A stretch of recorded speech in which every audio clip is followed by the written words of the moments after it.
Hello and welcome to ARIRANG News. It's 3 p.m. on Friday, April 25th here in Korea. Live from Seoul, I'm Moon Gon-young.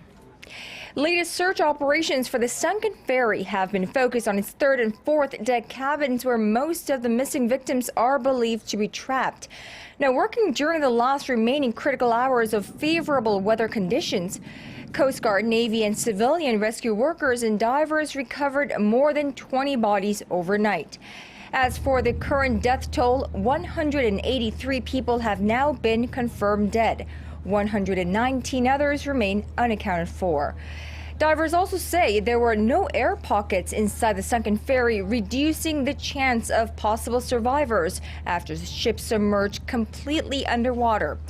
But the search will continue as parents of the missing have requested the ferry not be lifted out of water until every body is recovered.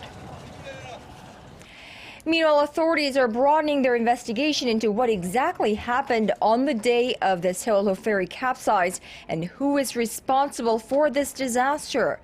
So far, it looks like all 15 crew members, including the captain Lee Jun-seok, that escaped the ferry will face criminal charges. 11 have already been charged with negligent homicide while violating maritime law, with the remaining 4 under investigation as suspects. Comments made by some of the crew members are causing quite a stir as well. One testified that crew members, including himself, were in a room less than 10 meters away from where the passenger cabins were right before they fled the ship, which clearly suggests they did not follow the standard protocol to help passengers escape. Meanwhile, tens of thousands of citizens from all walks of life have been visiting a temporary group memorial altar that has been set up in Ansan, which is the city most touched by this disaster. More than 44,000 people from all over the nation have so far passed through the doors of the Ansan Olympic Memorial Hall to say their last goodbyes to the young students and teachers from Tanwon High School who so tragically lost their lives in the sinking.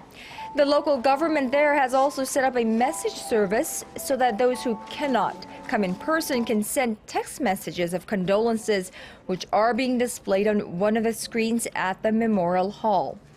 Another memorial opened at 11 a.m. Korea time in Mokpo near the city's main train station. In general news, U.S. President Barack Obama is in Seoul for talks with South Korean President Park Geun-hye amid the nation's outpouring of grief for the Seoul ferry victims and concerns North Korea may be planning a 4th nuclear test. Now, officials say Obama is expected to deliver his country's deepest sympathies to the victims and the families of the ferry disaster. A wide range of security issues are also on the U.S. leader's agenda. Presidents Park and Obama will also discuss ways to respond to North Korea's latest nuclear threats. Now, the visit is President Obama's 4th trip to Korea, representing the most trips to the country by a sitting U.S. president.